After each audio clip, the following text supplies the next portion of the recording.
নমস্কাৰ সকলোকে স্বাগতম জনাইছোঁ এখন নতুন ভিডিঅ'লৈ। তো আজিৰ ভিডিঅ'খনত আমি আলোচনা কৰিম মুখ্যমন্ত্ৰী ডাঙৰীয়াৰ এখন ঘোষণা যে আশা কৰ্মী, ৰান্ধনী আৰু অংগনাবাদীসকলৰ দৰমহা বৃদ্ধি কেতিয়া হ'ব আৰু ইয়াৰ ওপৰত কি এটা আলোচনা কেবিনেট বৈঠকত কৰিছে সেইসকলৰ বিষয়ে আজি আমি আলোচনা কৰিম। ইয়াৰ আগতে মই এখন ভিডিঅ' বনাইছিলোঁ, সেই ভিডিঅ'খনত আপোনালোকৰ সকলো ভাল কমেণ্ট চাই তো আৰু এখন ভিডিঅ' মই বনোৱাৰ বাবে চেষ্টা কৰিলোঁ যে এই ভিডিঅ'খন হয়তো আপোনালোকৰ বাবে বহুত গুৰুত্বপূৰ্ণ হ'ব পাৰে। তো সেইবাবে ভিডিঅ'খনৰ শেষলৈকে চাব। তো আহক আজিৰ ভিডিঅ'খন আমি আৰম্ভ কৰোঁ। আৰু ভিডিঅ'খন আৰম্ভ কৰাৰ আগতে কেবিনেট বৈঠকৰ পৰা এখন অফিচিয়েলি পেজ আহিছে, কি এখন নটিচ আহিছে, সেই নটিচখন কি আমি আগত পঢ়ি লওঁ। ঠিক আছে, তো এই নটিচখনত কি লিখা আছে আমি আগত চাই লওঁ।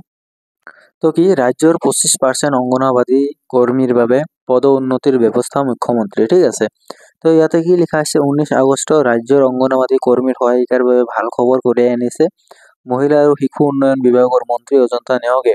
মুখ্যমন্ত্ৰীগৰাকীয়ে ৰাজ্যৰ হেজাৰ হেজাৰ অংগনাবাদী কৰ্মীৰ ভিতৰত 25% পদোন্নতিৰ ব্যৱস্থা কৰা হ'ব বুলি সুন্দৰী কৰিছে। মুখ্যমন্ত্ৰীগৰাকীয়ে আজি সংবাদ মাধ্যমৰ আগত কয় যে ৰাজ্যৰ 25% পৰ্যন্ত অংগনবাদী কৰ্মীক পদোন্নতিৰ ব্যৱস্থা কৰাৰ উপৰি ইয়াৰ সমান্তৰালকৈ অংগনবাদী কৰ্মী বা সহায়িকা বহাগত 3-4 লাখ টকা পৰ্যন্ত এককালীন সাহায্য লাভ কৰিব।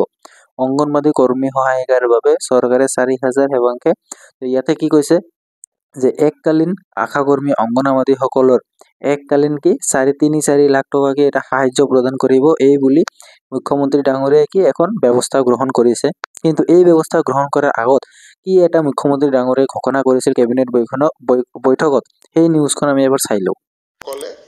আৰু মধ্যাহ্ন ভোজনৰ ৰান্ধনীসমূহে কিছু তেওঁলোকে বেতন বঢ়াবৰ কাৰণে বিভিন্ন সময়ত চৰকাৰৰ ওচৰত দাবী জনাই আহিছে, কিন্তু আমাৰ হাততো ইমান টকা পইচা নাই যে তেওঁলোকৰ দাবীসমূহ আমি পোনছাতে গ্ৰহণ কৰিব পাৰোঁ।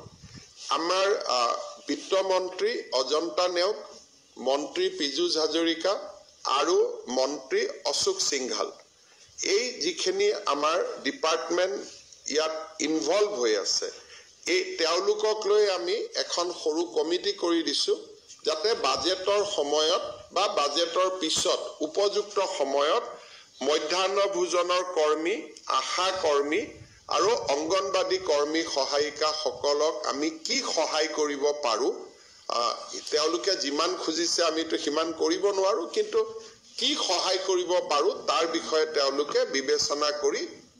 তো আৰু এখন পেজ আহিল যে দিছপুৰ প্ৰেছ ক্লাবত মধ্যাহ্ন ভোজনৰ কৰ্মচাৰী সংস্থাৰ সংবাদ মেল, মানে এখন স্কুলৰ ৰান্ধনীসকলৰ বাবে মাননি 5,000 টকালৈ বৃদ্ধি কৰা দাবী। তো 5,000 টকালৈ দৰমহা বৃদ্ধি কৰাৰ দাবী হৈছে 12 আগষ্টত চলন্ত ধৰ্ণা।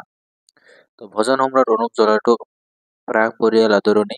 আপুনি কি এইখন ভালকৈ পঢ়ি ল'ব, আপোনালোকে ভিডিঅ'খন ষ্টপ কৰি। ঠিক আছে, তো কি আমি এতিয়া নেক্সট এটা পেজত আহিম। তো কি এইখন মধ্যাহ্ন ভোজনৰ কৰ্মচাৰীৰ মাননি বৃদ্ধিৰ দাবী আয়োজিত এখন সংবাদমেলত সংস্থাৰ কাৰ্যসূচী সভাপতি জিতেন ৰাভাই কয় যে 2005 চনৰ পৰা কাৰ্যকৰী হোৱা মধ্যাহ্ন ভোজনৰ আঁচনিত কৰ্মচাৰীসকলে আৰম্ভণিৰ পৰা মাথলি 500 টকাকৈ বৃদ্ধি কৰিছে যদিও ইয়াতে কি আপুনি সকলোখিনি ভিডিঅ'খন স্পষ্ট কৰি সকলোখিনি পঢ়ি ল'ব। যদি মই পঢ়িব শুনাও তেতিয়াহ'লে আপোনালোকৰ টাইম ৱেষ্ট হ'ব, যি কি আপুনি নিজে পঢ়ি ল'ব পাৰিব, অসমীয়া ভাষাতে লিখা আছে। তো এতিয়া কি মুখ্যমন্ত্ৰী ডাঙৰীয়াই কি যিখন ভিডিঅ' মই ইয়াৰ আগত প্লে কৰি দেখাইছোঁ, এইখন ভিডিঅ'ৰ সাপেক্ষে এটা নিউজ লাইভৰ মাজত আৰু মুখ্যমন্ত্ৰী ডাঙৰীয়াই সেই একেখন কথাই কয়, সেই নিউজখন আমি এবাৰ চাই লওঁ। ভিডিঅ'খন আপুনি চালে, তো আজিৰ ভিডিঅ'খন ইয়াতে সমাপ্ত কৰিছোঁ। আৰু ভিডিঅ'খন আপুনি কোনখন জিলাৰ পৰা চাইছে ভিডিঅ'খনৰ কমেণ্ট বক্সত অৱশ্যই কমেণ্ট কৰিব, আপুনি কোনখন জিলাৰ পৰা মোৰ ভিডিঅ'খন চালে।